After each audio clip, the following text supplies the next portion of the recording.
এরপরে আল্লাহরে ডাক দিয়া বলে, আল্লাহ মানুষের মধ্যে আর ইবাদত বন্দেগী করতে চাই না, তোমার সাথে মহাব্বত লাগাইতে মাঝখানে প্রতিবন্ধক হয়ে যায়। ও আল্লাহ, আমার জন্য সুযোগ দাও, আমি আর 500 বছর আমি জঙ্গলে কাটায়া দিতে চাই। ওই বান্দা জঙ্গলের মধ্যে গিয়া আল্লাহর ইবাদত বন্দেগী করে 500 বছর জঙ্গলের মধ্যে কাটায়া দিল। হঠাৎ করে মৃত্যুর সময়টাও তো ঘনায় আসছে। আল্লাহর কাছে বলে, আল্লাহ তোমার কাছে আমার আবেদন, আমার মৃত্যুটা যেন নামাজের মধ্যে হয়। ও মালিক, আমার মৃত্যুটা যেন সিজদার হালাতে হয়। আল্লাহ বলেন, বান্দা তোর আশা পূরণ করা হবে। বান্দা যখন নামাজের মধ্যে চলে গেছেন, সিজদার মধ্যে চলে গেল, বান্দা যখন সিজদায় যায় আল্লাহর বড় নিকটবর্তী হয়ে যায়। বান্দা সিজদায় গেল, মালাকুল মউত এসে বান্দার প্রাণটা বের করে নিয়ে গেল। হাসরের মাঠে যখন ওই বান্দা উপস্থিত হবে, আল্লাহর নবী বলেন, ওই বান্দাকে আল্লাহ পাক রব্বুল আলামিন ডাক দিয়া বলবেন, বান্দা তুই কি আমল দুনিয়ার জমিনে করেছ? আল্লাহ তাআলা ওই বান্দাকে যখন প্রশ্ন করবে, বান্দা আল্লাহরে বলবে, আল্লাহ দুনিয়াতে আমি 1000 বছর হায়াত পাইছি, 1000 বছর। আয় আল্লাহ 500 বছর ইবাদত করলাম পরিবার নিয়া, আর 500 বছর ইবাদত করছি হলো বন জঙ্গলের ভিতরে। আয় আল্লাহ, আমি তো অনেক ইবাদত বন্দেগী তোমার করছি, অনেক ইবাদত করে ফেলছি। আল্লাহ তাআলা বললেন, যা, তোরে আমি মেহেরবানি করে দয়া করে মাফ করে দিলাম, তোরে আমি মেহেরবানি করে দয়া করে কি করে দিলাম? মাফ করে দিলাম। বান্দা চিন্তা করে, কি রে, এত ইবাদত করলাম 500 বছর পরিবারের কাছে, 500 বছর জঙ্গলে গিয়া, আর আল্লাহ বলে মেহেরবানি করে দয়া করে আমারে মাফ করে দিল। তাহলে বুঝলাম না এত ইবাদত আমার গেল কই, এত ইবাদত গেল কই? আল্লাহ কেন বললো মেহেরবানি করে মাফ করে দিলাম? ইবাদত এত গেল কই? আল্লাহ তাআলা বললেন, ও ফেরেশতারা, ও ফেরেশতারা, যাও ওরে নিয়ে যাও, ওরে নিয়ে যাও জাহান্নামের দিকে নিয়ে যাও। আল্লাহ মনের খবর জানে কিনা, মনে মনে চিন্তা করে ইবাদত বন্দেগী গেল কই। আল্লাহ ফেরেশতাদেরকে ডাক দিয়া কয়, যাও ওরে জাহান্নামে নিয়ে যা। এখন জাহান্নামের দিকে যায়, যত জাহান্নামের দিকে যায় ততই বান্দার কলিজা শুকায়া যায়, তত কলিজা শুকায়া যায়। গরমে পিপাসা, প্রচন্ড পিপাসা, কলিজাটা ফেটে যাবে। হঠাৎ করে বান্দা চিন্তা করলো, পানির পিপাসা, কোথায় আমি পানি পাই? দেখে এক লোক পানি বিক্রি করতেছেন, পানি বিক্রি করে একজন ফেরেশতা, এক ফেরেশতা পানি বিক্রি করে। ওই ফেরেশতারে ডাক দিয়া বলে, পানি কি আমাকে দেওয়া যাবে নাকি? 1 গিলাস পানির আমার দরকার। ওই লোকটা ডাক দিয়া বলে, ফেরেশতা ডাক দিয়া বলে, পানি দিতে পারবো, তবে শর্ত হলো পানির একটা মূল্য দিতে হবে, ফিরি ফিরি আমি পানি দেই না। বলল, কি দিতে হবে? বলে, দুনিয়ার জমিনে তো টাকা চলতো, বড়কালে কোনো টাকা নাই, এ জমে করে কোনো টাকা নাই, কি দিতে হবে? বলে, 1 গিলাস পানির দাম 500 বছরের ইবাদত। 1 গিলাস পানির মূল্য কত? জোরে বলেন, কত? 500 বছরের ইবাদত। লোকটা মনে মনে চিন্তা করলেন, আমার তো 1000 বছরের ইবাদত বন্দেগী আছে, তাহলে আমি যদি 500 বছরের ইবাদত দিয়া দেই তাহলে তো 1 গিলাস পানি পান করতে পারবো। ও ভাই দাও, আমারে 500 বছরের ইবাদত তোমারে দিলাম, আমারে 1 গিলাস পানি দিয়া দাও। আল্লাহর বান্দা 500 বছরের ইবাদত দিয়া 1 গিলাস পানি পান করছে। এবার আবার বান্দা সামনের দিকে যায়, জাহান্নামের দিকে যায়। প্রচন্ড গরমের কারণে আবার কলিজাটা শুকায় আসে, আবার কলিজা শুকায় আসে, আবার 1 গিলাস পানির প্রয়োজন। এবার বান্দা হঠাৎ করে দেখে আবার ওই লোকটা পানি বিক্রি করছে। ওই লোকটারে ডাক দিয়া বলে, ভাই আমারে কি 1 গিলাস পানি দেওয়া যাবে নাকি? বলে, 1 গিলাস পানির মূল্য 500 বছরের ইবাদত।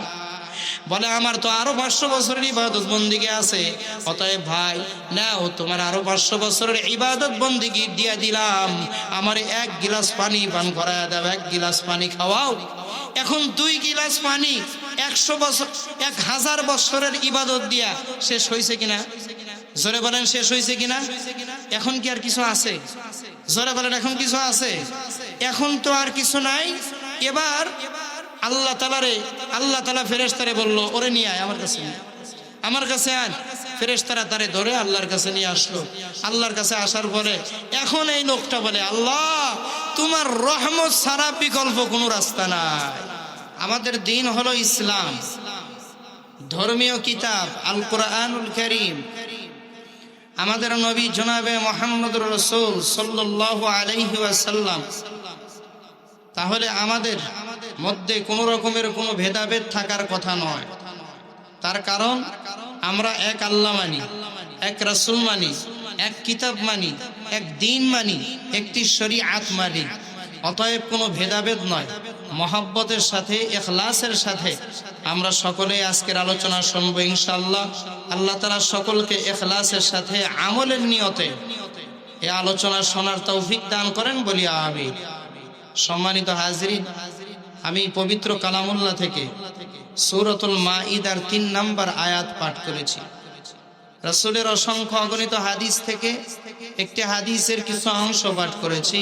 আল্লাহ তাআলা আমাদের সকলকে এই আয়াত এবং হাদিসের আলোচনায় শুনে আমল করার তৌফিক দান করেন, বলি আমিন। সম্মানিত হাজিরিন, আমাদের নবী শেষ নবী। আমাদের নবীর পরে আর কোনো নবী আসবে না। এই দিনের পরে আর কোনো দিন নাই। এই দিন ইসলামের পরে আর কোনো দিন ইসলাম নাই, এটাই সর্বশেষ। এর ধারা শুরু হয়েছে হযরতে আদম নবী থেকে। হযরতে আদম নবী যখন দুনিয়ার জমিনে আসছেন, তিনি সর্বপ্রথম মানুষ, ঠিক কিনা জোরে বলেন? আদম নবী আসার আগে দুনিয়াতে কি আর কোনো নবী আসছে? জোরে বলেন, নবী আসছে? বা কোনো মানুষ ছিল? কেউ ছিল না, তিনি সর্বপ্রথম মানুষ। তো আদম আলাইহিস সালাম সর্বপ্রথম মানুষ এবং তিনি সর্বপ্রথম নবী। আল্লাহ তাআলা দুনিয়াতে মানুষ পাঠানোর আগেই নবী পাঠায়া দিছে, ঠিক কিনা জোরে কয়? আল্লাহ তাআলা মানুষ পাঠানোর আগে রাস্তা দিয়ে চলবে যে পথিক, এ পথিক পাঠানোর আগেই রাস্তা দেখানোর জন্য লোক পাঠায়া দিছে। কারণ আমাদের বাড়ি ছিল কোথায় বলেন তো? জান্নাতে, ঠিক কিনা জোরে কয়? হযরত আদম আলাইহিস সালামকে সৃষ্টি করার পর তাকে রাখা হয়েছিল কোথায় বলেন তো আপনারা সবাই? জোরে আওয়াজ দিয়ে বলেন, কোথায় ছিলেন? জান্নাতে। তাহলে আমাদের মা বাবার বাড়ি জান্নাত, আমরা যাব জান্নাত, মাঝখানে একটু শুধু নাড়াচাড়া করা, ঠিক কিনা জোরে কয়? অতএব প্রিয় ভাইরা আমার, দুনিয়াতে আল্লাহ তাআলা মানুষ পাঠানোর আগে পথিক পাঠায়া দিলেন, রাহবার পাঠায়া দিলেন। কেন? বলে এ দুনিয়াতে মানুষ আসার পরে বিপদকামী হবে। কারণ আমাদের সবচাইতে বড় শত্রু হলো শয়তান। আমাদের সবচেয়ে বড় শত্রুকে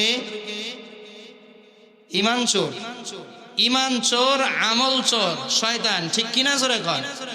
এই ঈমান চোর, আমল চোর আল্লাহর সাথে তো প্রতিজ্ঞা করে আসছে যে আল্লাহ লা উগবিয়ান্নাহুম আজমাইন, সবাইরই বিপদগামী করব, আমার ওয়াসওয়াসা থেকে কেউ বাঁচতে পারবে না। এই প্রতিশ্রুতি সে আল্লাহর সাথে দিয়ে আসছে।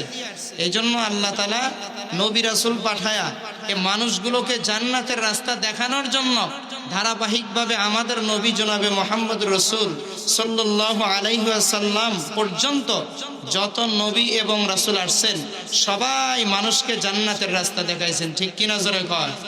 এজন্য ভাইরা আমার, দুনিয়াতে চলছি মত, বিভিন্ন রকমের মতবাদ, বিভিন্ন রকমের চিন্তা চেতনার কোনো অভাব নাই, কিন্তু আমাকে মদিনাওয়ালার চিন্তা চেতনার অধিকারী হতে হবে, ঠিক কিনা জোরে বলেন?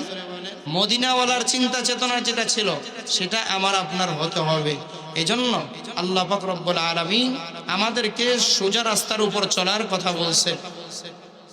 হযরত নবী করিম সাল্লাল্লাহু আলাইহি ওয়াসাল্লাম সাহাবা ইকরামদেরকে একবার ডাক দিয়া বললেন, ও সাহাবা ইকরাম, আসো তোমরা আমার কাছে আসো। সাহাবা ইকরাম নবীর আওয়াজ শুনে নবীর সামনাসামনি চলে আসলেন। আল্লাহর নবী সাহাবা ইকরামদেরকে ডাক দিয়া বললেন, শোনো, এমন একটা কাজ আমি করব, খুব লক্ষ্য করে তোমরা দেখবা। আল্লাহর নবী হাত উঠায়া হাতের আঙ্গুল দেখায়া বললেন, ও সাহাবীরা, আমার হাতের আঙ্গুলের দিকে তাকাও। সাহাবা ইকরাম নবীর হাতের আঙ্গুলের দিকে তাকালো। আল্লাহর নবী এ হাতের আঙ্গুল দিয়া জমিনের উপরে দাগ দিলেন, লম্বা একটা দাগ দিলেন, সোজা একটা দাগ দিলেন। দাগ দেওয়ার পরে সাহাবা ইকরামদেরকে বললেন, দেখো আমি কি করলাম। সাহাবা ইকরাম বলে, নবী আপনি দাগ দিলেন, লম্বা একটা দাগ দিলেন। আল্লাহর নবী বলেন, এবার তাকায়া দেখো আমি কি করি। আল্লাহর নবী ওই সোজা দাগের ডাইনে বামে অসংখ্য অগণিত দাগ দিয়া দিলেন। সাহাবা একরামদেরকে ডাক দিয়া বললেন, ও আমার সাহাবা একরাম, দেখো এই যে সোজা দাগটা দিলাম, এই দাগটা হলো সিরাতে মুস্তাকিম। এ দাগ হলো জান্নাতের রাস্তা, সোজা রাস্তা, জান্নাতের রাস্তা। জান্নাতের রাস্তার মধ্যে কোনো আঁকা বাঁকা নাই। চলতে থাকবা, চলতে চলতে সোজা আল্লাহর জান্নাতে চলে যাবা। ও সাহাবা একরাম, দেখো এই সোজা দাগটার ডাইনে বামে আরো অনেকগুলো দাগ আছে। এই দাগগুলো হলো শয়তানের রাস্তা। প্রতিটি মোড়ে মোড়ে শয়তান দাঁড়ায় আছে মানব জাতিকে বিপদগামী করে দেওয়ার জন্য, মানুষকে বিপদগামী করার জন্য, মানুষের ঈমান আমলটারে ধ্বংস করে দেওয়ার জন্য মোড়ে মোড়ে শয়তান দাঁড়ায় আছে। কে দাঁড়ায় আছে? জোরে বলেন, জোরে বলেন, কে দাঁড়ায় আছে? শয়তান দাঁড়ায় আছে। আল্লাহ নবী সাল্লাল্লাহু আলাইহি ওয়াসাল্লাম উম্মতকে সতর্ক করে দিলেন। আমার আল্লাহ জানেন দুনিয়ার জমিনে মানুষ গিয়া শয়তানের অনুসরণ করবে, শয়তানের বিভিন্ন মন্ত্রতন্ত্রের অনুসরণ করবে। এই জন্য আল্লাহ কোরআনুল কারীমের মধ্যে একটা সূরা নাজিল করলেন, যেই সূরা মুসা নবীর উপরে নাজিল হয় নাই, হযরতে আদম আলাইহিস সালামের উপরেও নাজিল হয় নাই, কোন নবীর উপরে নাজিল হয় নাই। এই সূরাটা একমাত্র নাজিল হয়েছে আমাদের নবী জনাবে মুহাম্মদুর রাসূলুল্লাহ সাল্লাল্লাহু আলাইহি ওয়াসাল্লামের উপরে। এই সূরা কমন একটা সূরা। এই সূরার নামটা যদি বলি আপনারাও জানবেন, এই সূরা আর কোন সূরা নয়, এই সূরা সূরাতুল ফাতিহা। সূরার নাম কি? জোরে বলেন, সূরার নাম কি? সূরাতুল ফাতিহা। কোরআনটারে যখন খুলবেন, কোরআন খুললেই প্রথম পৃষ্ঠার মধ্যে সূরাতুল ফাতিহা, প্রথম সূরা। এই ফাতিহা ফাতহুন অর্থ হলো খোলা। কোরআনটারে শুরুই করা হয়েছে এই সূরাটারে দিয়া। এই সূরার মধ্যে আল্লাহ এমন কিছু বিষয়ের বর্ণনা দিলেন, অন্য কোন সূরার মধ্যে এমন বিষয়ে বর্ণনা দেন নাই। আল্লাহ পাক রব্বুল আলামিন বলেন, ও পয়গম্বর, এই সূরাটা আমি আপনার উপরে নাজিল করছি, অন্য কোন নবী এবং উম্মতকে দেই নাই। একমাত্র আপনাকে দেওয়া হলো, আপনার উম্মতকে উপহার দেওয়া হলো। ভাইরা আমার, প্রতিদিন আমরা 5 ওয়াক্ত নামাজ আদায় করি। 5 ওয়াক্ত নামাজের মধ্যে প্রত্যেক রাকাতের মধ্যে, প্রত্যেক নামাজের প্রত্যেক রাকাতে আমরা সূরাতুল ফাতিহা পড়ি কিনা? জোরে বলেন, পড়ি কিনা? সূরাতুল ফাতিহা ছাড়া নামাজ হবে না। লা সালাতা ইল্লা বিফাতিহাতিল কিতাব। আল্লাহ নবী বলেন সূরাতুল ফাতিহা ছাড়া নামাজ হবে না। পয়গম্বর সাল্লাল্লাহু আলাইহি ওয়াসাল্লাম এই যে সূরাতুল ফাতিহার কথা আল্লাহ পাক রব্বুল আলামিন কোরআনুল কারীমের মধ্যে বললেন, আল্লাহ নবী সাল্লাল্লাহু আলাইহি ওয়াসাল্লাম সূরাতুল ফাতিহা পড়ার কথা বললেন প্রত্যেক রাকাতের মধ্যে। এই সূরাতুল ফাতিহার মধ্যে 3টি বিষয়বস্তু আছে। জোরে বলেন, কয়টি বিষয়বস্তু? সূরাতুল ফাতিহায় 3টি বিষয়বস্তু আছে। 1 নম্বর বিষয়, আল্লাহ তাআলা সূরাতুল ফাতিহার মধ্যে বারবার তার প্রশংসা করেছেন। শুরুতেই প্রশংসা, শুরুতেই প্রশংসা, আল্লাহর প্রশংসা দিয়া আল্লাহ তাআলা সূরাতুল ফাতিহা আরম্ভ করছেন। আমরা কিন্তু আমাদের কেউ যদি কোনো সময় প্রশংসা করে একেবারে ফুলে ফেটে যায়, ঠিক কিনা? জোরে কয়। যেরকম ভাবে গাড়ির চাকায় টিউবের মধ্যে যেরকম ভাবে পাম দিলে এটা ফুলতে থাকে, মানুষেরও পাম দিলে কিন্তু ফুলে, ঠিক কিনা? জোরে বলেন। সবারই একটু ভালো লাগে। আর মিথ্যা কথাও যদি কারো নামে বলা হয় যে অমুক এই করছে সেই করছে, আসলে সে কিছুই করে নাই, এরপরেও শুনে মজা পায়, ঠিক কিনা? জোরে কয়। মিথ্যা কথা বললেও মানুষ মজা পায়। আর আমার আল্লাহ কি কোনোদিন মিথ্যা কথা বলে? জোরে বলেন, কোনদিন মিথ্যা কথা বলে? ওয়ামান আসদাকু মিনাল্লাহি কিলা। আল্লাহর চাইতে সত্যবাদী আর কেউ নাই। আল্লাহ কোনো মিথ্যা কথা বলেন না। এই আল্লাহর ব্যাপারে প্রশংসা। আল্লাহ তাআলা ডাক দিয়া বলেন, বান্দা আমার প্রশংসা কর। আলহামদুলিল্লাহি রাব্বিল আলামিন। সমস্ত প্রশংসা একমাত্র আল্লাহর। আর রহমানির রহিম, যিনি অতীব দয়ালু মেহেরবান। মালিক ইয়াউমিদ্দিন, যিনি বিচার দিবসের মালিক। এই 3টে বিষয় হলো আল্লাহর প্রশংসা। এই 3টি বিষয় আল্লাহর প্রশংসা। আল্লাহ এতে অনেক খুশি হয়। আপনাদের এলাকার মধ্যে কোনো এমপি মন্ত্রী যদি আসে, আসার পরে যদি তার কাছে কোনো বিষয়ে আবেদন করতে চান, তাহলে সর্বপ্রথমে কি বলবেন? ভাই আপনি আমাদের এটা দেন সেটা দেন, এটা কিন্তু বলবেন না। আগে সে এলাকার মধ্যে কি কাজ করছে, জনকল্যাণমূলক কাজ, এগুলো আগে বলবেন, ঠিক কিনা? জোরে বলেন। আমাদের অমুক সাহেব এই করেছেন সেই করেছেন, অমুকে ব্রিজ দিয়েছেন অমুক জায়গাতে মসজিদ করে দিয়েছেন, অনেক জায়গাতে মাদ্রাসা করে দিয়েছেন, বিভিন্ন কিছু বলবেন। বলার পরে বলবেন আমাদের এমপি বা মন্ত্রী মহোদয়ের কাছে আবেদন, তিনি যেন আমাদের এই আবেদনটা রাখেন, অমুক জায়গাতে এই জিনিসটা আমাদের দরকার, আমাদের অনেক বড় কষ্ট হচ্ছে, ঠিক কিনা জোরে বলে? তো আল্লাহর প্রশংসা করতে হবে। প্রশংসা করো আল্লাহর, আল্লাহর এমন প্রশংসা করবা আল্লাহ তাআলা খুশি হয়ে যাবে, আল্লাহ খুশি হয়ে যাবেন। আল্লাহ তাআলা বলেন 3 নম্বর আয়াতের মধ্যে, ইয়্যাকা না'বুদু ওয়া ইয়্যাকা নাস্তাঈন। বান্দা আল্লাহরে বলে, আল্লাহ ইয়্যাকা না'বুদু, ও আল্লাহ আমরা একমাত্র তোমারই ইবাদত করি, তোমার দাসত্ব করি, তোমার গোলামি করি। অতএব ওয়া ইয়্যাকা নাস্তাঈন, যেহেতু তোমার গোলামি করি, সাহায্য একমাত্র তোমার কাছে চাই। সাহায্য কার কাছে চাইতে হবে? জোরে বলেন, কার কাছে? আল্লাহর কাছে সাহায্য চাইতে হবে। আল্লাহ সাহায্য দেওয়ার জন্য রেডি আছে। আল্লাহ তাআলা বলেন, বান্দা আমার কাছে কি চাবি তুই চা, আমি আল্লাহ তোর জন্য দিতে আমি প্রস্তুত।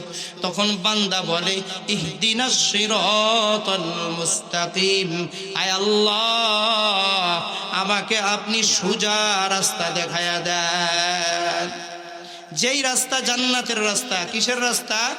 জান্নাতের রাস্তা। আয় মালিক আমাকে আপনি জান্নাতের রাস্তা দেখায়া দেন। তার কারণ জান্নাত হলো আমার বাড়ি, জান্নাতে আমার মা ছিলেন, আমার বাবা ছিলেন, জান্নাতের মধ্যে আমি যাব, জান্নাত আমার বাড়ি। অতএব সোজা রাস্তা আল্লাহ আমারে দেখায়া দেন। বান্দা দোয়া করে, আল্লাহ তাআলা দোয়াও বান্দার কবুল করে। সোজা রাস্তা জান্নাতের রাস্তা। আজ দুনিয়ার জমিনে বিভিন্ন রকমের দলাদলি বিভক্তি ইসলাম নিয়ে, ঠিক কিনা জোরে বলেন? বিভিন্ন রকমের দলাদলি। তো এই দলাদলি থেকে বাঁচার জন্য আমাদেরকে সিরাতে মুস্তাকিমের অনুসরণ করতে হবে। নবী যে দিন নিয়ে আসছেন, যে দিন শরিয়ত নিয়ে আসছেন, সাহাবায়ে কেরাম যেটার উপরে ছিলেন, তার কারণ নবী যে দিন শরিয়ত নিয়ে আসছেন, এটা কি পরিবর্তন করার কোনো সিস্টেম আছে? জোরে বলেন, সিস্টেম আছে? কোরআনের ভিতরে কেউ পরিবর্তন করতে পারবে? বাড়াবাড়ি সারাসারির কোনো কি নাই, সুযোগ নাই। পরিপূর্ণ আল্লাহ যে দিন শরিয়ত দিছেন সেটাই মানতে হবে। এই জন্য আল্লাহ নবী এত মেহনত করলেন, এত মেহনত করলেন পয়গম্বর। আল্লাহ নবী মেহনত করেন, সাহাবায়ে কেরাম নবীর সঙ্গে মেহনত করতে করতে হিদায়াতের উপরে চলতে আল্লাহ পাক রব্বুল আলামিন পুরা 30 পারা কোরআন নাজিল করে দিলেন। 10ম হিজরির 10ম হিজরিতে আল্লাহ নবী সাহাবায়ে কেরামদেরকে নিয়ে, সাহাবীদেরকে নিয়ে, 1.25 লক্ষ সাহাবীদের নিয়ে আরাফার ময়দানে আসেন। এই আরাফার ময়দানে আসেন, আরাফার দিন ইয়াউমে আরাফা, ওকুফে আরাফা। এই আরাফার দিন আরাফার ময়দানে অবস্থান করা হজের অনেক বড় একটা রুকন। হাজী সাহেব জিনারাই যেন হজ করার জন্য আরাফার মাঠে 9ই জিলহজ অবস্থান করে। আল্লাহর নবী এই 9ই জিলহজ 1.25 লক্ষ সাহাবায়ে কেরাম নিয়ে তিনি এই আরাফার ময়দানে অবস্থান করছেন। দিনটা ছিল শুক্রবারের দিন। কি বারের দিন সরকার? দিনটা ছিল শুক্রবারের দিন। সময়টা ছিল আসরের নামাজের পরের সময়। আল্লাহ নবী ছিলেন তার আসবা উটের উপরে। আসবা উটের উপরে বসে আছেন। স্থান ছিল জাবালে রহমত। জাবালে রহমত পাহাড়ের পাশে নবীজি আছেন। এমন সময়ে সাহাবায়ে কেরাম নবীর দিকে তাকায় দেখেন নবীর কপাল দিয়া ঘাম ঝরছে। আল্লাহ নবীর সাহাবায়ে কেরাম বুঝলেন নবীর উপরে হয়তো ওহী নাজিল হচ্ছে। তার কারণ নবীর উপরে যখন ওহী নাজিল হতো তখন আল্লাহ নবীর চেহারা মুবারক দিয়া ঘাম ঝরতো। ওই আসবা উটের উপরে পয়গম্বর বসেছিলেন। ওহির ভারে আসবা উট বসে পড়ছে একেবারে। ওহির ভরে, ওহির ওজন, কোরআনের ওজন, আসবা উট বসে পড়ছে নবীরে নিয়া। আল্লাহ নবী সাহাবায়ে কেরাম দেখলেন হঠাৎ করে অবস্থা দূর হয়ে গেল। দূর হয়ে যাওয়ার পর আল্লাহ নবী মুস্কি একটু হাসলেন, সাহাবা একরামদেরকে ডাক দিয়া বলেন, ও সাহাবা একরাম, সুসংবাদ গ্রহণ করো। এই মুহূর্তে জিবরাইল আমিন আমার কাছে আসছেন, আসার পরে এমন একটা আয়াত নিয়ে আসছেন যেই আয়াত তোমাদের জন্য বড় খুশির আয়াত। আল্লাহ নবী তিলাওয়াত করে শোনায় দেন, আল ইয়াউমা আকমালতু লাকুম দীনাকুম ওয়া আতমামতু আলাইকুম নি'মাতি ওয়া রাদিতু লাকুমুল ইসলাম দীনা। আল্লাহ নবী মেহনত করছেন, মক্কার জমিনে 13 বছর, মদিনার জীবনে 10 বছর মেহনত করলেন। এই নবুয়তের 23 বছরের মেহনতের ফলে কোরআনুল কারীমের আয়াত নাজিল হলো। আল্লাহ তাআলা বলেন, আল ইয়াউমা আকমালতু লাকুম দীনাকুম, আজকের দিনের জন্য, আজকের দিনে আমি তোমাদের জন্য তোমাদের দ্বীনকে পরিপূর্ণ করে দিলাম। এটা খুশির সংবাদ কিনা জোরে কয়? খুশির সংবাদ। যে দিনের উপর সাহাবা একরাম মেহনত করতেছে, এই দিন পরিপূর্ণ আল্লাহ তাআলা ঘোষণা করছেন, ওয়া আতমামতু আলাইকুম নি'মাতি ওয়া রাদিতু লাকুমুল ইসলাম দীনা। নিয়ামত আল্লাহ পরিপূর্ণ করে দিয়েছেন, আল্লাহ রাজি খুশি হয়ে গেছেন। আমি এই আয়াতের তাফসীরের ধারাবাহিক কিছু আলোচনা করব। তো আল্লাহ তাআলা বললেন দিন পরিপূর্ণ, দিন পরিপূর্ণ হয়ে গেছে, অতএব দিন নতুন করে আর বাড়বেও না কমবেও না। দিন শরিয়াত যেমন আছে তেমন থাকবে। কোরআনের আয়াত যা নাজিল হওয়ার হয়েছে, বিধান যা যেমন নাজিল হওয়ার হয়েছে, কমও আর হবে না, বেশিও হবে না। এই আয়াত যখন নাজিল হলো, আয়াত নাজিল হওয়ার পরে হযরতে উমর ইবনুল খাত্তাব রাদিয়াল্লাহু তাআলা আনহুর নিকটে এক ইহুদি ডাক দিয়া বলে, হে উমর ইবনুল খাত্তাব, আপনাদের এমন একটি আয়াত আপনাদের নবীর উপরে নাজিল হয়েছে, এই আয়াত যদি আমাদের ধর্মীয় কিতাব তাওরাতের উপরে নাজিল হতো, তাহলে ওই দিনটারে আমরা ঈদ বানায় নিতাম, ঈদ বানায় নিতাম। কারণ খুশির সংবাদ, আমরা ঈদ বানায় নিতাম। হযরতে ওমর ফারুক ডাক দিয়া বলেন, ও ইহুদি জাত, ইসলামের মধ্যে যেই দিনটারে ঈদ বলা হয়েছে ওটাই হলো ঈদ, এছাড়া অন্য কোনো ঈদ নাই। এজন্যই তো ইহুদি জাতি ওরা নিজেদের ধর্মটারে নিজেদের মতন করে ওরা আবিষ্কার করছে, নিজেদের মন যখন যা চাইছে তাই করছে, যখন যেটা বাড়ানোর দরকার বাড়ালো, যখন যেটা কমানোর দরকার কমালো, ওদের ইচ্ছা মতো ওরা দিনটারে বানায় নিছে, ধর্মরে খেলার পুতুল বানায় নিছে। এজন্য হযরতে ওমর জবাব দিয়ে বললেন, না, আরাফার দিন এমনি মুসলমানদের ঈদের দিন, জুমার দিন এমনি মুসলমানদের ঈদের দিন, জুমার দিন সাপ্তাহিক ঈদের দিন, অতএব নতুন করে ঈদ বানানোর কোনো প্রয়োজন নাই। আর ইসলাম ধর্ম এটা এমন কোনো ধর্ম না যেখানে মন মতো মন গড়া কোনো কিছু বানায় চালায় দেওয়া যায়। অতএব আমরা ইসলামী শরীয়তের যে বিধান নবী যেভাবে আমাদেরকে দিয়েছে, আমরা সেভাবেই সেটাকে পালন করে থাকি। অতএব সে দিনের মধ্যে বাড়াবাড়ি আর সারাসারির কোনো রকমের কোনো সুযোগ নাই। যেমন ইসলাম আসছে ওই রকমই থাকবে। এ আয়াত নাজিলের পর আল্লাহ নবী মাত্র 82 দিন থেকে 81 দিন অথবা 82 দিন নবীজি জিন্দা ছিলেন। হযরতে ওমর কান্না আরম্ভ করে দিলেন। হযরতে ওমর কান্না করেন, আল্লাহ নবী ডাক দিয়া বলেন, ওমর তুমি কেন কান্না করো? হযরতে ওমর বলেন, এই আয়াতটা নাজিল হলো, সবাই তো আনন্দ করে কিন্তু আমার কান্না আসে। আল্লাহ নবী ওমরে ডাক দিয়া বলেন, ওমর কেন তোমার কান্না আসে? আল্লাহর নবীকে ওমর ডাক দিয়া বলে, ও পয়গম্বর, এই আয়াতের মধ্যে আপনার দুনিয়া থেকে বিদায়ের শোক সংবাদ দেওয়া হয়েছে। আমার মনে হয় আপনি দুনিয়ার জমিন ছেড়ে অচিরেই চলে যাবেন। তার কারণ আল্লাহ আপনার দুনিয়ার জমিনে পাঠাইছেন দিন শরিয়াত পূর্ণ করার জন্য, দিন শরিয়াত দুনিয়ার জমিনে প্রতিষ্ঠার জন্য। আল্লাহ আয়াত নাজিল করলেন, দিন পরিপূর্ণ হয়ে গেছে। কোরআনের আয়াতগুলো আল্লাহ তাআলা পরিপূর্ণ নাজিল করে দিয়েছেন। অতএব আমার মনে হয় নবী আর দুনিয়ার জমিনে বেশি দিন বাঁচবে না। আল্লাহ নবী 81 বা 82 দিন পর দুনিয়ার জমিন ছেড়ে চলে গেলেন। এরে মুসলমান, নবী যেই দিন শরীয়তটারে রেখে গেলেন, এই দিন শরীয়তের উপর আমাদের চলা অপরিহার্য, ওয়াজিব, ফরজ। আর যদি মন গড়া কিছু এর ভিতরে ঢোকানো হয়, মন গড়া যদি ঢোকানো হয়, তাহলে এটা কখনো এই আমাদের কল্যাণ বা সফলতার চাবিকাঠি হতে পারে না। ইসলামটারে মনের মতো যেমন ইচ্ছা তেমন করলাম তা চলবে না। তার কারণ ইসলাম এমন একটি ধর্ম যেই ধর্ম স্বতন্ত্র অন্যান্য ধর্ম থেকে সম্পূর্ণ ব্যতিক্রম একটা ধর্ম। এই ইসলাম ধর্ম যে দীক্ষিত হবে তার জীবনটা বড় ধন্য হয়ে যাবে, তার জীবন ধন্য হয়ে যাবে। প্রিয় ভাইরা আমার, ইসলাম ধর্মকে সর্বাগ্রে সর্বক্ষেত্রে সবার ঊর্ধ্বে রাখতে হবে, উপরে রাখতে হবে।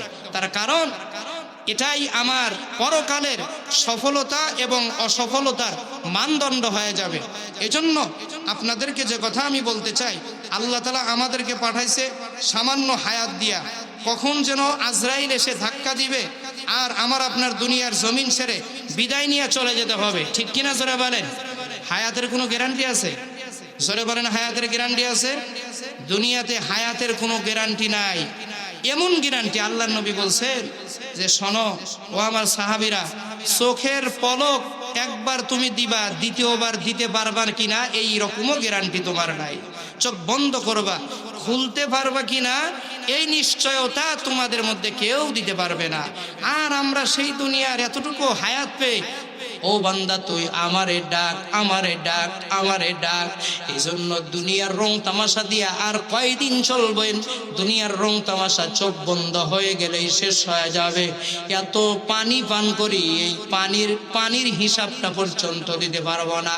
পয়গম্বর ডাক দিয়া বলেন, হাসরের মাঠে একজন বান্দাকে আল্লাহ তাআলা ডাকবেন, বনি ইসরাইলের এক বান্দা যে হায়াত পাইছে 1000 বছর। হায়াত পাইছে কতদিন? যারা বলেন হায়াত পাইছে কতদিন? পয়গম্বর ডাক দিয়া বলেন হায়াত পাইছে 1000 বছর। 1000 বছর হায়াত পেল, 500 বছর ইবাদত বন্দেগী করছে মানুষের মধ্যে থেকে, পরিবারের ভিতরে থেকে 500 বছর ইবাদত করছে। এরপরে আল্লাহরে ডাক দিয়া বলে, আল্লাহ মানুষের মধ্যে আর ইবাদত বন্দেগী করতে চাই না, তোমার সাথে মহাব্বত লাগাইতে মাঝখানে প্রতিবন্ধক হয়ে যায়। ও আল্লাহ, আমার জন্য সুযোগ দাও, আমি আর 500 বছর আমি জঙ্গলে কাটায়া দিতে চাই। ওই বান্দা জঙ্গলের মধ্যে গিয়া আল্লাহর ইবাদত বন্দেগী করে 500 বছর জঙ্গলের মধ্যে কাটায়া দিল। হঠাৎ করে মৃত্যুর সময়টাও তো ঘনায় আসছে। আল্লাহর কাছে বলে, আল্লাহ তোমার কাছে আমার আবেদন, আমার মৃত্যুটা যেন নামাজের মধ্যে হয়। ও মালিক, আমার মৃত্যুটা যেন সিজদার হালাতে হয়। আল্লাহ বলেন, বান্দা তোর আশা পূরণ করা হবে। বান্দা যখন নামাজের মধ্যে চলে গেছেন, সিজদার মধ্যে চলে গেল, বান্দা যখন সিজদায় যায় আল্লাহর বড় নিকটবর্তী হয়ে যায়। বান্দা সিজদায় গেল, মালাকুল মউত এসে বান্দার প্রাণটা বের করে নিয়ে গেল। হাসরের মাঠে যখন ওই বান্দা উপস্থিত হবে, আল্লাহর নবী বলেন, ওই বান্দাকে আল্লাহ পাক রব্বুল আলামিন ডাক দিয়া বলবেন, বান্দা তুই কি আমল দুনিয়ার জমিনে করেছ? আল্লাহ তাআলা ওই বান্দাকে যখন প্রশ্ন করবে, বান্দা আল্লাহরে বলবে, আল্লাহ দুনিয়াতে আমি 1000 বছর হায়াত পাইছি, 1000 বছর। আয় আল্লাহ 500 বছর ইবাদত করলাম পরিবার নিয়া, আর 500 বছর ইবাদত করছি হলো বন জঙ্গলের ভিতরে। আয় আল্লাহ আমি তো অনেক ইবাদত বন্দেগী তোমার করছি, অনেক ইবাদত করে ফেলছি।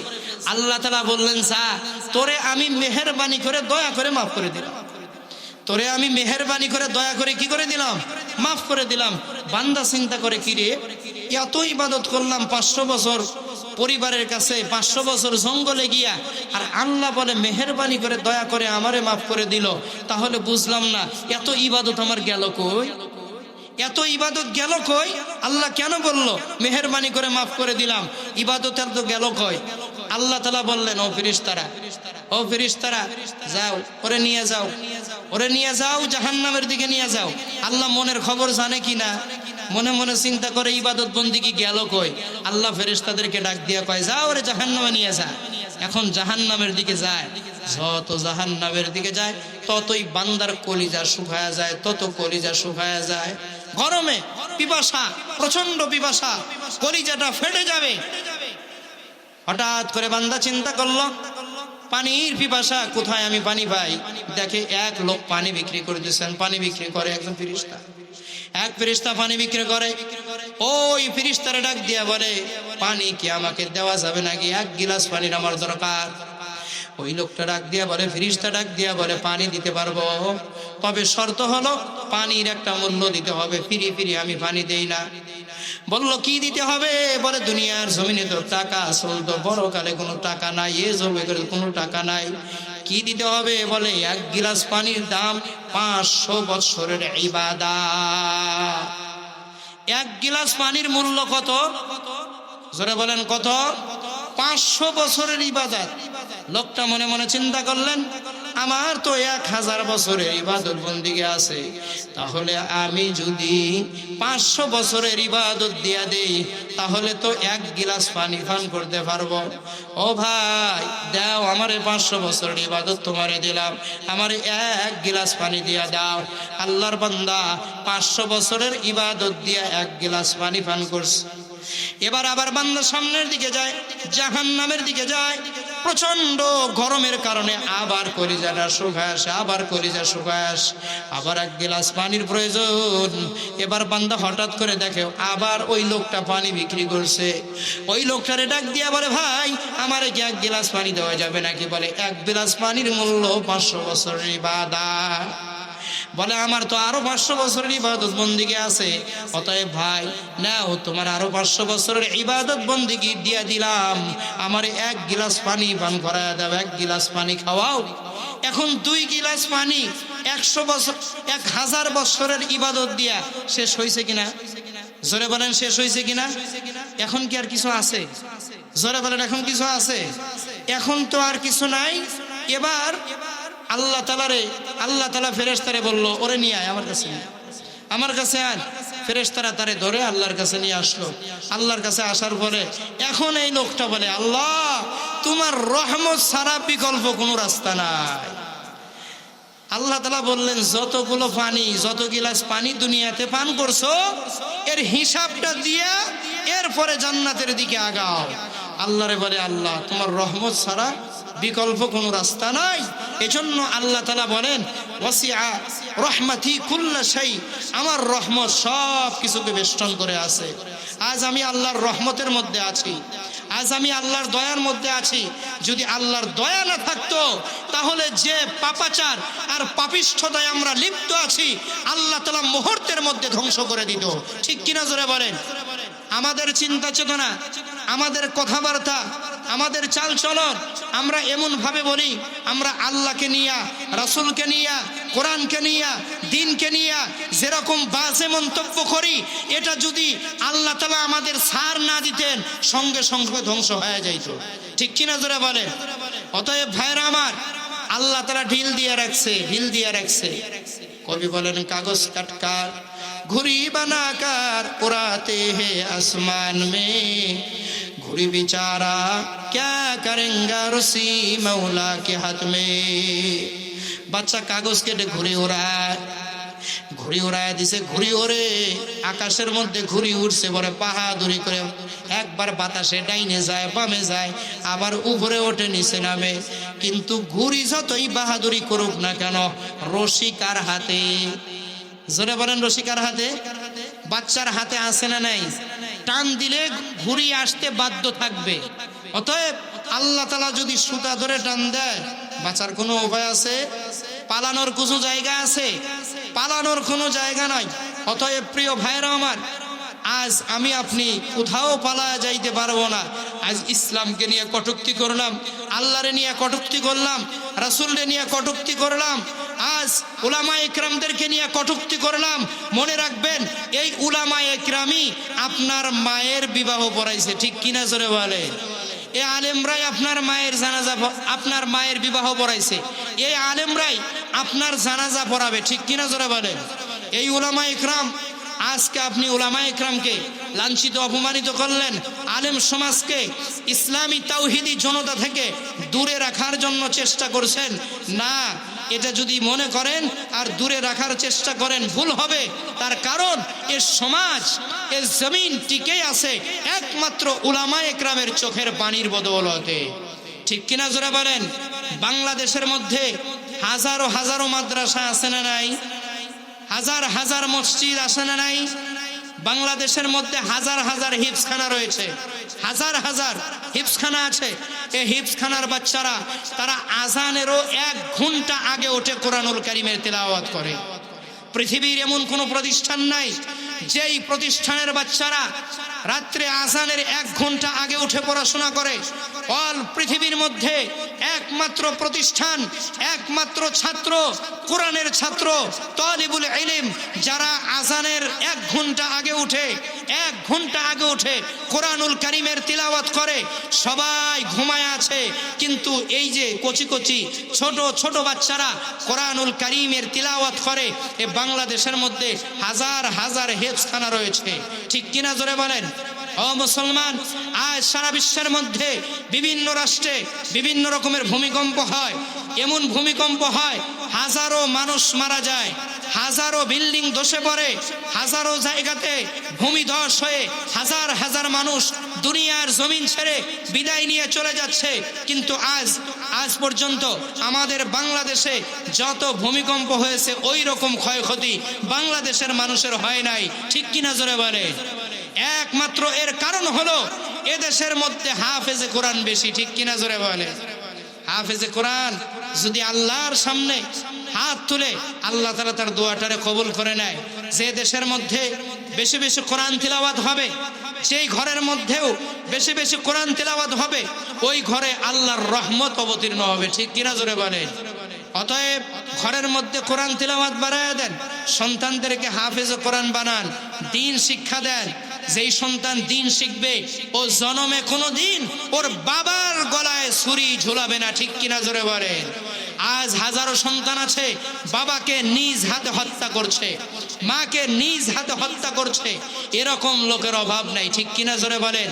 এরকম সন্তানের অভাব নাই। ভাই, এ সন্তান দিয়ে আপনার কি লাভ হবে যে সন্তান আপনাকে কষ্ট দিচ্ছে? আজ হাজারো সন্তান যারা বিভিন্ন রকমের মাদক নেশায় ব্যস্ত আছে, যারা বাবার পকেট থেকে টাকা নিয়ে মাদক দ্রব্য ক্রয় করে, তারা আজ বিভিন্ন রকমের নেশা পানিতে যুক্ত আছে। বাবার পকেট থেকে টাকা নেয়, টাকা নিয়ে মদ কিনে পান করে মাতাল হয়ে আবার বাবার কাছে এসে টাকা চায়, ঠিক কিনা জোরে কর? বাবারে এসে বলে, বাবা আমারে টাকা দাও। বলে, কিসের টাকা?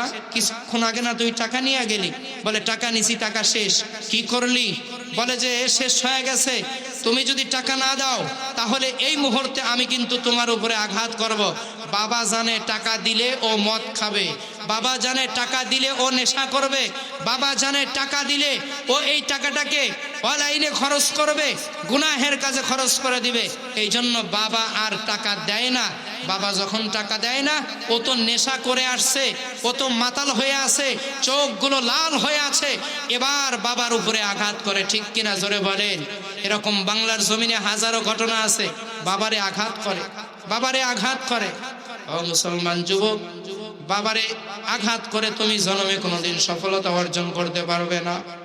মারে তুমি আঘাত করে জন্মে কোনোদিন সফলতা অর্জন করতে পারবে না। বাবার কাছে টাকা চাই, বাবা আমারে টাকা দাও। বাবা জানে নেশা করবে, এই জন্য টাকা দেয় না। বাবারে আঘাত করে, বাবারে মারধর করে, আবার মাকেও মারধর করে, মা ঠেকাতে আসছে মাকেও মারধর করে। এরকম হাজারো ঘটনা আমাদের বাংলার জমিনে আছে। মাও আল্লাহর কাছে বলে, আল্লাহ এমন সন্তান তুমি আমার গর্ভে কেন দিলা? বাবাও বলে, আল্লাহ এমন সন্তান তুমি আমারে কেন দিছো আল্লাহ? এরকম ঘটনা আছে, আজ থেকে অনেক দিন আগের ঘটনা। এরকম আছে, বাবারে রক্তাক্ত পর্যন্ত করে দিছে, রক্তাক্ত করে দিছে। প্রিয় ভাইরা আমার, এ সন্তান দিয়ে হাসরের মাঠে কি আশা করা যায়? কি আশা করা যায়? অতএব সন্তানকে দ্বীন শিক্ষা দেন, দ্বীন শিক্ষা দেন, তাহলে পারিবারিক ব্যবস্থা সুন্দর হবে। দ্বীন শিক্ষা দেন, সামাজিক ব্যবস্থা ভালো হবে। দ্বীন শিক্ষা দেন, পরস্পরের মধ্যে মহব্বত, ভালোবাসা, প্রীতি বৃদ্ধি পেতে থাকবে। দ্বীন শিক্ষা দেন, সমাজের মধ্যে দলাদলি আর মারামারি হবে না, ঠিক কিনা জোরে বলেন? সমাজের মধ্যে শান্তি বিরাজ করবে। প্রিয় ভাইরা আমার, সমাজের মধ্যে আজ বিভিন্ন রকমের বিশৃঙ্খলা, দলাদলি দিয়া আমাদের সমাজ বড় ধ্বংস হয়ে যাচ্ছে। একজনে করে এক দল, আরেকজনে করে আরেক দল, একজনেরটা আরেকজনের পছন্দ হয় না, আরেকজনেরটা আরেকজনের পছন্দ হয় না। এই জন্য দেখা যাচ্ছে যে মানুষের মধ্যে বিভক্তিতে পড়ে গেছে। মানুষ আজ দলাদলি করার কারণে আজ তাদের মধ্যে দ্বন্দ্ব, হিংসা, বিদ্বেষ, এটা একটা গুনাহে কবিরা। একজন আরেকজনের কথা শুনতে পারে না, একজন আরেকজনের ছায়াও দেখতে রাজি না, ঠিক কিনা জোরে বলেন। অথচ যেই মদিনাতুল মুনাওয়ারা, যেখানে আউস খাজরাজ বসবাস করত, সামান্য বিষয় নিয়ে মারামারি দ্বন্দ্ব হতো, কিন্তু সেই আউস খাজরাজ ইসলামের ছায়াতলে এসে, কোরআনের ছোঁয়ায় এসে এমন মহাব্বত আর প্রীতি হলো। আল্লাহ কোরআনে বর্ণনা করেন, রুহামাউ বাইনাহুম আশিদ্দাউ আলাল কুফার রুহামাউ বাইনাহুম, তারা কাফেরদের উপরে বড় কঠোর, তবে নিজেদের মধ্যে মহাব্বত, ভালোবাসা বিরাজ করছে।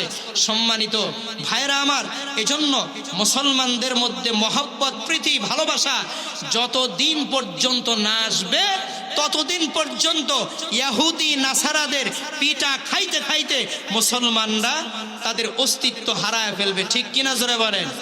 এজন্য আজ যদি আমরা এই দুনিয়ার জমিনে মাথা উঁচু করে দাঁড়াতে চাই, আমাদের পরস্পরের মহাব্বত ছাড়া কোনো উপায় নাই।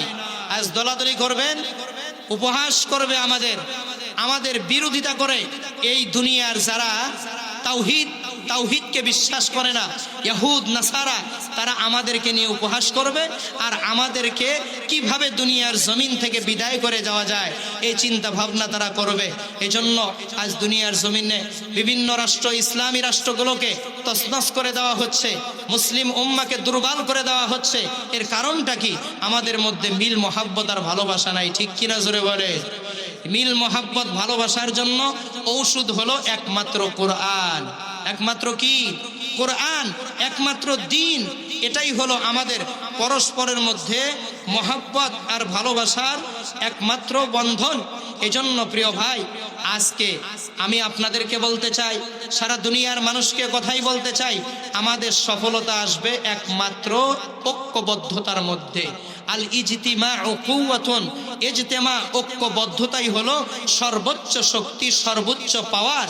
এজন্য আল্লাহ তাআলা ডাক দিয়ে বলছেন, ওয়াতাসিমু বিহাবলিল্লাহি জামিআ ওয়ালা তাফাররাকু ওয়ালা তাফাররাকু। আরবি ব্যাকরণে এটা আমরে নাহির সিগা, ওয়ালা তাফাররাকু, তোমরা বিচ্ছিন্ন হয় না, বিচ্ছিন্ন হয় না, এক হও। ওয়াতাসিমু বিহাবলিল্লাহি জামিআ ওয়ালা তাফাররাকু, আল্লাহর রশিদারে ধরো, মধ্যে কোনো বিভেদ সৃষ্টি করো না, তাহলে তোমাদের মধ্যে প্রীতি আসবে, মহাব্বত আসবে, ভালোবাসা আসবে এবং আল্লাহ তাআলা তোমাদেরকে একমাত্র দুনিয়ার জমিনে বিজয় দান করবেন, ঠিক কিনা জোরে বলেন। অতএব যদি আমরা সফলতা চাই, যদি আমরা প্রীতি চাই, যদি আমরা মহাব্বত চাই, যদি আমরা ভালোবাসা চাই, তাহলে আমাদের কোরআনের ছায়াতলে চলে আসতে হবে, ঠিক কিনা জোরে বলেন। আজ এ মাহফিল যেন আল্লাহ তাআলা কবুল করেন, এ মাহফিল যেন হিদায়েতের জরিয়া হয়। মা বোনরা আছেন পর্দার আড়ালে, এ মা বোনদের উপরে অনেক বড় জিম্মাদারি, সন্তানদেরকে ছোট্টবেলা থেকে দিন শিখানো, কালিমা শিখানো, দিনের উপরে তাদের বেড়ে ওঠানো। তার কারণ সর্বপ্রথম একটার বাচ্চার মাদ্রাসা হলো মায়ের কোল, ঠিক কিনা জোরে বলে। মায়ের কোল হলো সর্বপ্রথম মাদ্রাসা।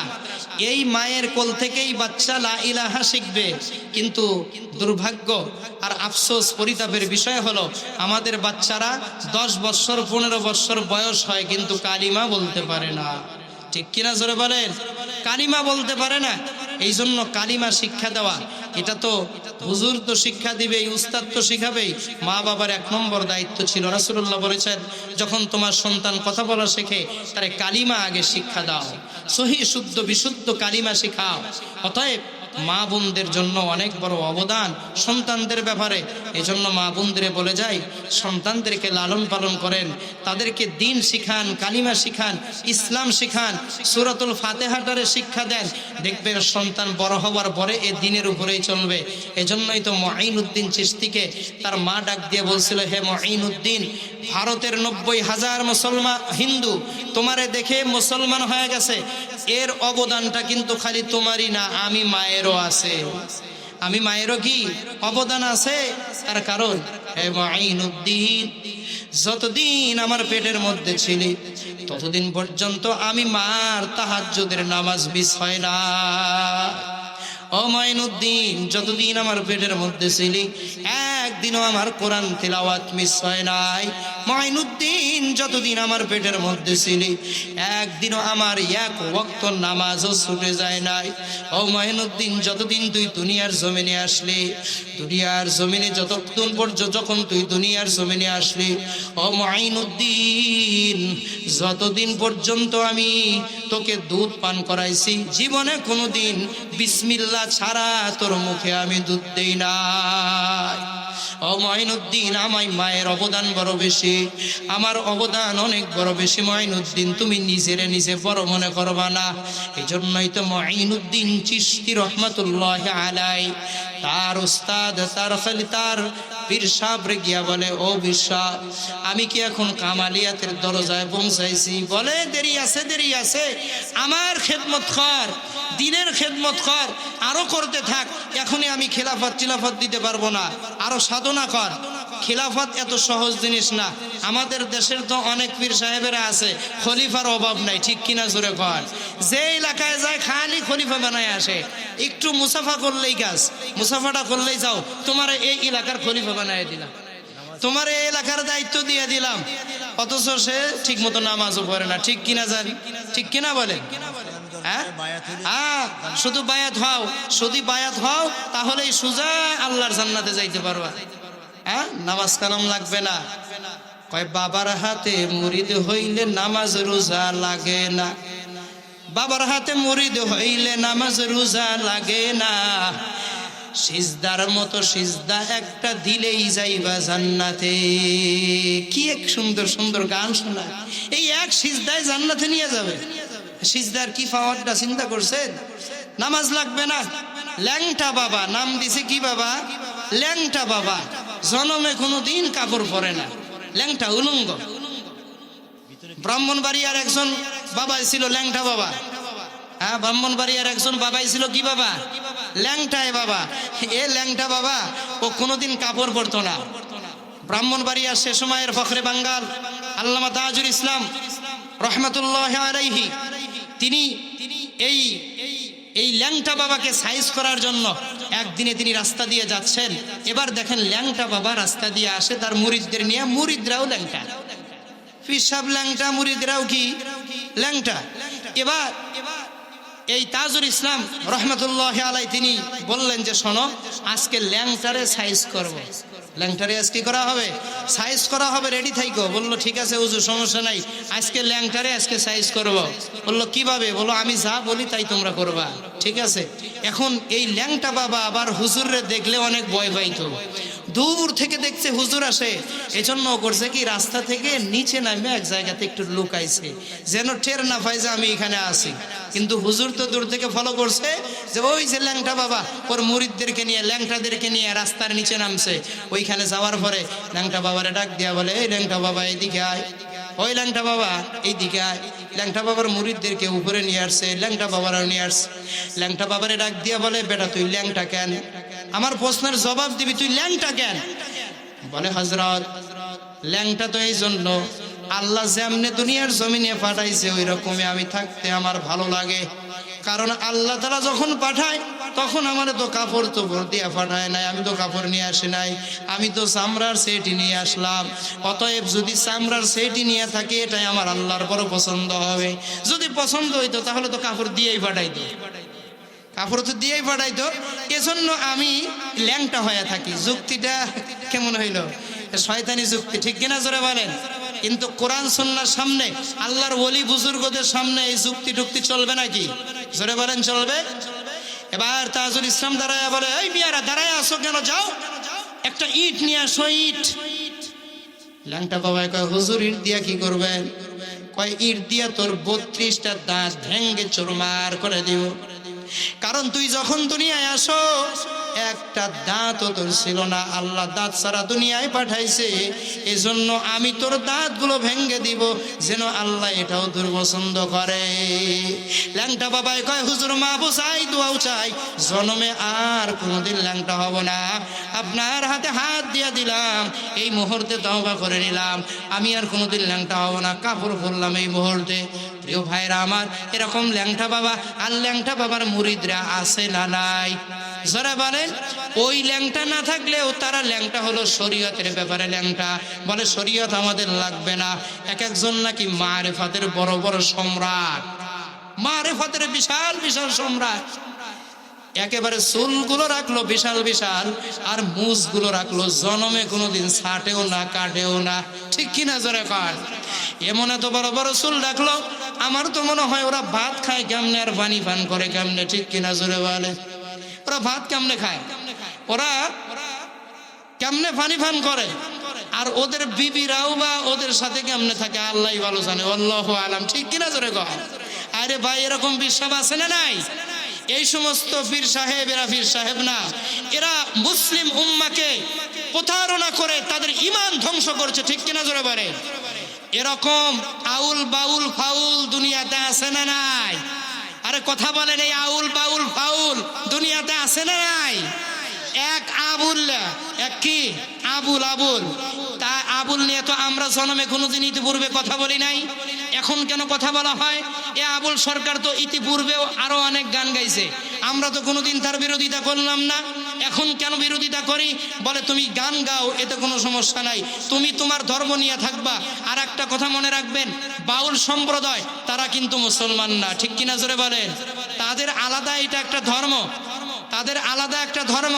আমরা অনেক সময় মনে করি বাউলরা মনে হয় মুসলমান, না, আপনি বাউলদের বই পড়েন বা ওদের ইতিহাস পড়ে দেখেন, ওরা কিন্তু মুসলমান না। বাউল এটা ওদের একটা ধর্ম, যেরকম ভাবে হিন্দুরা ওদের একটা ধর্ম, খ্রিস্টান ওদের একটা ধর্ম, তো বাউলদেরও একটা ধর্ম।